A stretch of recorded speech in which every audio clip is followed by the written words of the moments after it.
علما کرام فرمایي د چا چې کاروبار حلالي کاروبار او پیسې حلالي ګټي، رزق حلال ګټي، نو دې چې بیا کله صدقه کوي نو دا صدقې بیا په مستحق خلکو ته رسیږي.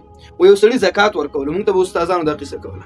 سړي زکات ورکول بیرون چې راووتو، زکات چې ورکو سبا ته چې پښتنو کله خبر شو نو هغه زناکار و. زناکار سړي ته صدقه او خپل زکات ورکړ. دې خبر شو چې ما څومره په سختۍ روپۍ ګټلې، زکات چې ورکو ما زناکار ته مې ورکو، مستحق کس ته ورنکو. په سبا بیا به صحیح کس ته ورکو. سبا بیا ووتو، ګرځي ګوري یو کس غریب سړی ورته ښکاره شو، هغه ته زکات ورکو. اته چې کله زکات ورکو سبا ته ورته معلومات شو نو کافر ته زکات ورکړو.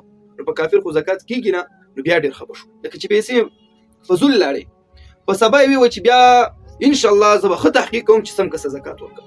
نو سبا په درېم ورځ بیا راووتو چې بیا یو فقیر او غریب سړي ته زکات ورکو، نو چې معلومات بیا سبا ته وکړو هغه شرابي سړي ته خپل د زکات روپۍ ورکړي. نو ډیر زیات خبر شو چې روپۍ مې ګټلې دي په سختۍ، او چې راوړم او ورکوم زکات یا صدقه ورکوم هغه غلط خلکو ته ورځي، نیکان او مستحقین خلکو ته زما پیسې نه رسیږي. دا څه وجه ده؟ نو راغی یو بزرګ او نیک انسان عالم سره کېناستو، هغه ته د خپل مشکل وي او چې زار د په صدقه وکم مرد په زکات وکم نو مستحق کس نه رسیږي. دا ولي؟ نو دغه عالم او بزرګ چې د انتهایی زیات وي خیر انسان، هغه ورته خپل جیب نه یو سور پیرو بسل چې دا واخلم چې په لار کې درته اول څوک مخ درغه دا ورکه، پس ګورم چې غریب د کمالدار که هر څوک پس سوچ پکې مکو دا ورکه خسیده. نو دغه کس دغه مولوی صاحب د عالم روپۍ چې اغستې وي دا یې واغستلې په لاول په لاره کې چې ورته مخې ته څوک سړی راغی د رنګ نه ډېر مالدار ښکارېدو، ښایسته پاک صفا کالي اغوستې دي، جوړ دی، داسې نه فقیرانو غوندې نه ښکارېږي، داسې معلومېږي لکه مالداره چې. نو ده ځان سره سوچ وکړو دا خو ماته مالداره ښکاري، خو بیا مې وي چې ماته عالم ویلي چې اولني کس ته ورکړي، خو دغه کس ته یې روپۍ ورکړي. چې روپۍ یې ورکړلې هغه ترېنه واغستلې، دغه سړی چې روان شو چاته چې خپل هغه پیسې صدقه ورکړي. چې روان شو نو هغه لاړ یو کنډوالې ته، کنډوالې خراب او ویجاړ کور ته وایي، یو کنډوالې ته لاړ، هغې ته ور واوښتلو او بېرته ترېنه راغی. نو ده ورپسې کتل چې بېرته راغی، نو ده ورته وایي چې تا څه کار وکړو، ته خو د رنګ نه مالداره ښکارې، ما ته زکات ورکړو. کنډوالې ته لاړې، بېرته راغی، د کنډوالې کې دې څه وکړل؟